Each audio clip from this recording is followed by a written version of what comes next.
ഇന്ന് നമ്മൾ യാത്രയാകുന്നത് ജെറുസലേമിലെ സിയോൻ ഗേറ്റ് അഥവാ സെഹിയോൻ വാതിൽ കാണുന്നതിനാണ്.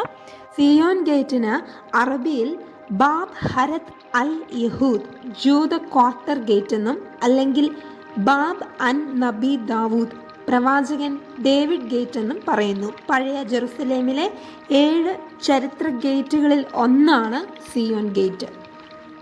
സിയോൻ കുന്നിൻ്റെ മുകൾ ഭാഗത്താണിത്. കയ്യാഫായുടെ കൊട്ടാരത്തിനടുത്താണ് ഈ വാതിൽ. ജൂതന്മാരുടെ തെരുവിൻ്റെ കാർഡോ എന്നും അറിയപ്പെടുന്നു. നേരിട്ടുള്ള തുടർച്ചയായിരുന്നു മധ്യകാല കവാടത്തിൻ്റെ പടിഞ്ഞാറ്. 1540 ജൂലൈയിലെ സിയോൻ ഗേറ്റ് നിർമ്മിച്ചത്. മതിലിൻ്റെ തെക്കൻ ഭാഗത്ത് 6 സെൻട്രി ടവറുകൾ സ്ഥാപിച്ചു. അവയിൽ 4 മൗണ്ട് സിയോൻ വിഭാഗത്തിലാണ്. 19-ാം നൂറ്റാണ്ടിൻ്റെ 2ാം പകുതിയിൽ കുഷ്ഠരോഗി കോളനിയും അറവശാലയും കന്നുകാലി ചന്തയും സിയോൻ ഗേറ്റിന് സമീപമായിരുന്നു.